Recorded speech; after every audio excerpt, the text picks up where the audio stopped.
Hola, bienvenidos de nuevo a Un poco de ciencia por favor en YouTube. Hoy os voy a mostrar los contenidos del capítulo probablemente más importante de mi nuevo libro, El radar en la historia del siglo XX. Me estoy refiriendo al capítulo 6, en el que analizo el bombardeo estratégico de Alemania. La campaña de bombardeo emprendida por Gran Bretaña primero y Estados Unidos después para tratar de destruir las capacidades militares de Alemania y para también tratar de socavar la moral del pueblo alemán. La presentación está dividida en tres partes. En primer lugar, os mostraré cómo preparó Alemania su defensa basada en radar para alertar la llegada de los bombarderos aliados. ¿Qué ocurrió a partir del año 1942, cuando esta campaña cobró todo su protagonismo y se recrudeció extraordinariamente? Y finalmente, ¿qué papel jugó en todo esto el radar de microondas? Como veréis, en esta campaña el radar jugó un papel decisivo, tanto por parte de los atacantes como por parte de los defensores. Bueno, Alemania, antes del comienzo de la guerra, ya había desarrollado tecnología radar de altas prestaciones. En concreto, desde enero de 1938 disponía del radar Freya de alerta temprana y desde julio de 1939 del radar de guía de armas antiaéreas y de cazas nocturnos Burgbur. Estos fueron los equipos que utilizaron y sus variantes a lo largo de toda la guerra. Cuando fracasó la campaña de bombardeo de Alemania sobre Gran Bretaña y en previsión de lo que les iba a venir a continuación, Alemania empezó a desplegar lo que se conoce como la línea Kampfhuber, debida a su inventor, a su diseñador, el general Joseph Kampfhuber, jefe de la caza nocturna alemana. Este episodio, que tiene que ver con toda la campaña de bombardeo a lo largo de los años de la guerra, por algunos autores se ha denominado la Gran Guerra del Radar. Esa línea Kampfhuber estaba desplegada de una forma que podéis ver en esa imagen, en la que había una serie de radares de alerta temprana Freya desplegados en las costas occidentales de los países ocupados de Europa, y luego una serie de celdas denominadas Himmelbett, donde estaban los radares Burgbur y los cazas nocturnos, porque prácticamente el comienzo de la campaña de bombardeo de Gran Bretaña se realizó por la noche. Los cazas nocturnos también dispusieron desde finales de 1941 de radar, el radar Liechtenstein, y un problema que tenía común a todos los radares alemanes es que trabajaba a baja frecuencia, necesitaba por tanto grandes antenas que debía instalar en el morro fuera de la estructura aerodinámica del avión, deteriorando las capacidades de vuelo de estos. A lo cual se unía también el hecho de que el operador del radar tenía que mirar en tres pantallas, no en una como ocurre en la actualidad, para ver en cada una de ellas la distancia, la altura y la trayectoria del avión enemigo. Realmente esto complicaba extraordinariamente la labor del operador del radar. De hecho, el sistema la línea Kampfhuber, tenía un funcionamiento realmente complejo. La idea es que cuando aparecía una amenaza, esa amenaza era detectada en primer lugar por un radar de alerta temprana que conectaba con un radar de guía de armas Burgbur. Esto permitía situar en una especie de mesa llamada Sibur dónde estaba la amenaza. A continuación se conectaba con un segundo radar Burgbur que guiaba a un avión de caza nocturno hacia la amenaza, y cuando ya se encontraba cerca de él, con su radar Liechtenstein intentaba derribarlo. Como podéis imaginaros, este sistema tan complejo funcionaba muy bien cuando el número de aviones aliados era pequeño, pero cuando el número de aviones superaba los 300 o 400 unidades, este sistema falló y tuvieron que desarrollar otras estrategias que en ese capítulo se describen.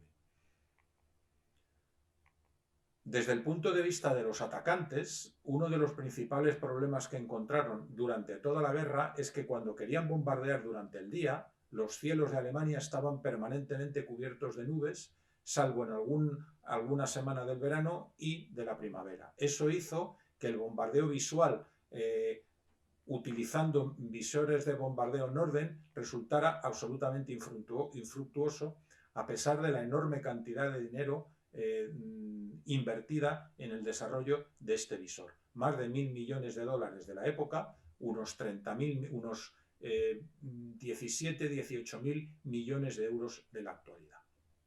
De manera que los aliados tuvieron que desarrollar técnicas de bombardeo en condiciones de visibilidad nula. La primera de las cuales, muy efectiva, fue Oboe. Oboe funcionaba desde diciembre de 1942 y consistía en lo siguiente. Desde una estación llamada CAT, situada en la costa oriental de Gran Bretaña, se desplegaba, se tiraba un círculo que pasaba por el objetivo a bombardear. Y esa estación CAT emitía señales de alta frecuencia, era una tecnología satélite de radar, que el avión que estaba equipado, que guiaba las formaciones de bombardeo, recibía y reemitía a la estación CAT. Si en esa remisión llegaban a la conclusión de que el avión volaba más lejos de la línea, recibía una señal en código Morse de rayas. Si volaba más cerca, recibía una señal en código Morse de puntos. Solo cuando volaba sobre la trayectoria adecuada, recibía una señal continua que sonaba similar a un oboe, de ahí el nombre. Cuando el avión se estaba acercando, la formación de aviones se acercaba al objetivo, desde otra estación, mouse, ratón, recibían otra señal que les alertaba de que era el momento de arrojar las bombas. Claro, los aliados tuvieron siempre mucho temor de que esta trayectoria circular tan bien definida, aparecería muy claramente en las pantallas radar de los alemanes y por lo tanto sería muy fácil derribar a los aviones. Afortunadamente para ellos, los aviones dedicados a esta tarea, lo que se conocía como la Pathfinder Force, estaba equipada con los cazabombarderos Mosquito, que volaban a una altura y una velocidad que los cazas alemanes no podían interceptar. Y por lo tanto resultó un tremendo éxito. Lo que era un sistema de visión directa, es decir, solamente permitía realizar este tipo de operaciones cuando la curvatura de la Tierra permitía la visión directa entre la estación CAT y mouse y el bombardero. Para objetivos situados más allá de la línea de visión, tuvieron que desarrollar otros sistemas que veremos enseguida. Otra de las tecnologías que desarrollaron los radares, los aliados satélite del radar, fue la Windows, lo que permitía interferir el radar alemán. La idea era arrojar multitud de tiras metálicas que, cuando eran iluminadas por el radar alemán, emitían falsos ecos que confundían por completo al radar germano. Esto se utilizó por primera vez con rotundo éxito durante lo que se conoció como la Operación Gomorra en el verano de 1943, que resultó en la destrucción completa de la ciudad de Hamburgo. A partir de enero del año 43 ya entraron en combate con el radar de microondas. En primer lugar, el equipo H2S. Ahí veis un B-17 en el que está señalada la cúpula que protege la antena de ese radar. Ahí veis la posición del usuario, del responsable del radar, una pantalla circular, una pantalla de presentación panorámica de datos. Y ahí veis una imagen obtenida mediante ese radar, en el que veis una presa situada en la región de Zuiderzee, en Holanda. Poco después, un año después, en febrero del 44, una versión mejorada de este radar, el H2X, que operaba a más alta frecuencia, empezó a utilizarse también por los bombarderos aliados. Ahí tenéis señalada la cúpula de ese radar en otro bombardero B-17, la consola que utilizaba el usuario del equipo y una imagen tomada por ese radar en la que veis un B-17 que vuela debajo de otro B-17. La silueta se distingue perfectamente. Como veis en la imagen, eso se tomó el 26 de abril del año 44.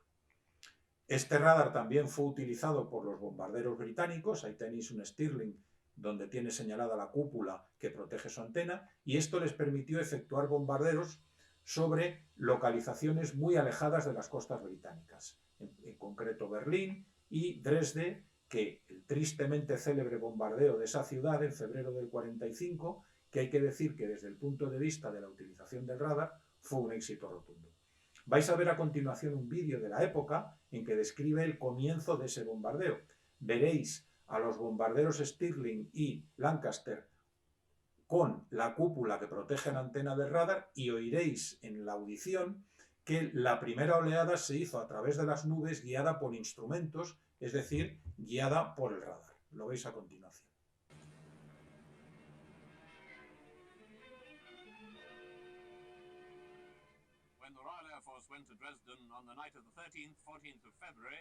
Ahí veis la cúpula perfectamente situada en la parte inferior del fuselaje del Lancaster.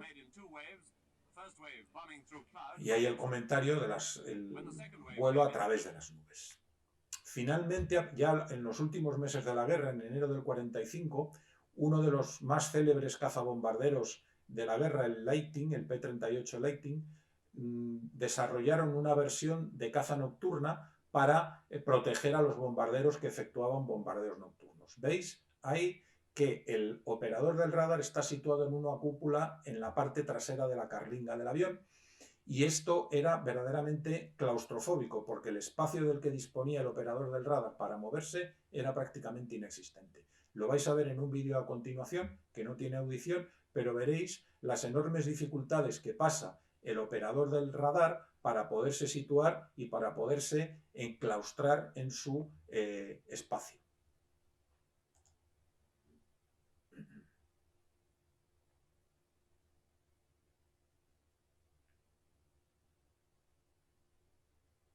Bueno, pues ahí le veis, y ya os vais a poder imaginar ahora las enormes dificultades que tenía el pobre hombre que estaba ahí para poderse situar en ese espacio tan minúsculo. De hecho, lo que se indicaba es que la estatura de los operadores del radar de este equipo fueran bajitos, porque si no, no cabían directamente. Y lo podéis comprobar ahí perfectamente. Que no puede ni cerrar la cabina, vamos.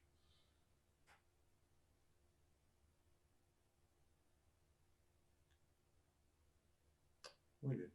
Bueno, pues esto es todo. Muchas gracias por vuestra atención. Espero que os haya gustado, espero que os interese, y si os animáis a leer el libro, espero que os guste. Muchas gracias.